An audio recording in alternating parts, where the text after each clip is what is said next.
இன்னைக்கு கையிலுடன் சில வழிகளை நம்ம பார்க்க போகிறது நம்மளுடைய சிட்டிங் பொசிஷன். ஸோ சிட்டிங் பொசிஷனுக்கு நம்ம பல கடைகளில் போய் ஃபர்ஸ்ட் என்ன பண்ணுவோம், ஒரு சேர் வாங்குறதுன்னா அந்த சேருக்கு பின்னாடி பேக் ரெஸ்ட் நல்லா இருக்கா, அது குஷன்டு சீட்டோட இருக்கா, அதுக்கு ஆர்ம்ரெஸ்ட் இருக்கா, நம்ம உட்கார்ந்தோம்னா நல்ல சப்போர்ட்டடாக இருக்கா, நம்ம கம்ஃபர்டபிலிட்டி எப்படி இருக்கு அப்படின்னு பார்த்து தான் நம்ம ஒரு சேர் வாங்குவோம். ஆனால் அந்த சேரை வாங்கி நம்ம யூஸ் பண்ணும்போது பார்த்தீங்கன்னா நம்ம உட்காரும்போது எவ்வளோ பேர் உங்களோட பேக் சப்போர்ட்டை நீங்கள் சப்போர்ட் பண்ணி உட்காருவீங்க அப்படின்னு நீங்களே சொல்லுங்க. பெரும்பாலும் நம்ம வந்து உட்காரும்போது இப்படி உட்காந்துட்டு இப்படிதான் உட்காரோம், யார்கிட்டயாவது பேசும்போது இப்படிதான் பேசுறோம். நம்ம இந்த சேரோட பர்பஸை நம்ம யூஸ் பண்றதே கிடையாது.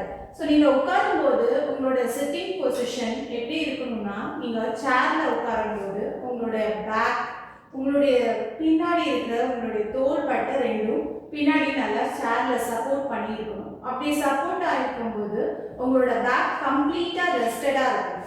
அதே மாதிரி உங்களோட ஹேண்ட் வந்து இங்க ஹேண்ட் ரெஸ்ட்ல சப்போர்ட் ஆகிருக்கும். ஸோ ஆர்ம்ரெஸ்டோட சேர் வாங்குறதோட பர்பஸே வந்து நம்மளுடைய கம்ஃபர்டபிலிட்டிக்காக தான் நம்ம வாங்குறோம். நெக்ஸ்ட் பார்த்தீங்கன்னா நம்மளுடைய லெக்ஸ், நம்மளுடைய ஃபுட் வந்து கீழே, நம்மளுடைய டோஸ் கம்ப்ளீட்டடாக நம்மளுடைய ஃபுட் வந்து தரையில் சப்போர்ட் ஆகிடும். நிறைய பேர் உட்காந்து ஒர்க் பண்ணுறீங்க அப்படின்னா நீங்கள் என்ன பண்ணுவீங்கன்னா, இப்படி உட்காந்துட்டு இந்த மாதிரி காலை இப்படி ரேஸ் பண்ணி ரொம்ப நேரம் ஒர்க் பண்ணுறது. ஸோ இந்த மாதிரி காலை தூக்கி வச்சு ரேஸ் பண்ணி நம்ம ஒர்க் பண்ணுறதுனால என்ன ஆகும்னா, உங்களுடைய காஃப் மசில்ஸ் வந்து ஈஸியாக வந்து வீக்னஸ்க்கு போகும். ஸோ இந்த காஃப் மசில் வந்து ஃபர்ஸ்ட்டு நம்ம இப்படியே உட்காந்துருக்கோம், ரொம்ப நேரம் உட்காந்துருக்கோம் அப்படின்னா உங்களுடைய காஃப் மசில்ஸ் வலிக்க ஆரம்பிக்கும். ஸோ இது ஒரு ஃபர்ஸ்ட் சைன். ஸோ இந்த மசில் வந்து டைட் ஆகிடுச்சு அப்படின்னா அதுக்கு முன்னாடி இருக்கிற தசைகள் எல்லாமே வந்து வீக்னஸ்க்கு போகும். ஸோ உங்களுடைய மசிலை டைட் பண்ணுறதும் உங்களுடைய மசிலை வீக்கன் பண்ணுறதும் உங்களுடைய பொசிஷன் தான். இது ஒரு நாள் 2 நாளில் வந்து நமக்கு வரக்கூடியது கிடையாது. ஸோ நம்ம எப்போதுமே ரொம்ப லாங் டேர்மாக இந்த பழக்கத்தை வந்து நம்ம ஃபாலோ பண்ணுறோம். இல்லை நம்மளுடைய பாடி வந்து வீக்காக இருக்கும்போது நம்ம இந்த பழக்கத்தை வந்து ஃபாலோ பண்ணும்போது நம்மளுடைய மசில்ஸ் வந்து வீக்னஸ்க்கு போகும். அப்போது நம்ம எக்ஸசைஸ் பண்ணி நம்ம ஸ்ட்ரென்தன் பண்ணுறது மூலமாக நம்மளுடைய மசில் வீக்னஸை நம்ம ப்ரிவென்ட் பண்ண முடியும். ஸோ இந்த மாதிரி ப்ராப்பராக நீங்கள் உட்காரும்போது உங்களுடைய ஷோல்டர் பிளேட் ரெண்டும் பேக்கில் சப்போர்ட் ஆகிருக்கும், உங்களுடைய ஆர்ம் ரெஸ்ட் நல்லா ஆர்ம் ரெஸ்ட்டில் சப்போர்ட் ஆகிருக்கும், அதே மாதிரி ஃபுட் வந்து கம்ப்ளீட்டாக ரவுண்ட் லெவலில் சப்போர்ட் ஆகிருக்கும்.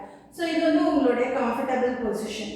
நெக்ஸ்ட்டு நம்மளுடைய ஸ்டாண்டிங் பொசிஷன். நம்ம நிற்கும்போது நம்ம ஷார்ட் டிஸ்டன்ஸ் வச்சு நிற்கிறோம் அப்படின்னா, இந்த மாதிரி ஷார்ட்டர் டிஸ்டன்ஸில் நிற்கும்போது ரொம்ப சீக்கிரமாக ஒரு 1 hour நிற்கிறோம், ஒரு 2 hours நிற்கிறோம் அப்படின்னா நம்ம 1 legல வந்து ஸ்டாண்ட் பண்ண ஆரம்பிச்சோம், ஒரு காலில் வெயிட்டை போட்டு நிற்க ஆரம்பிச்சோம்.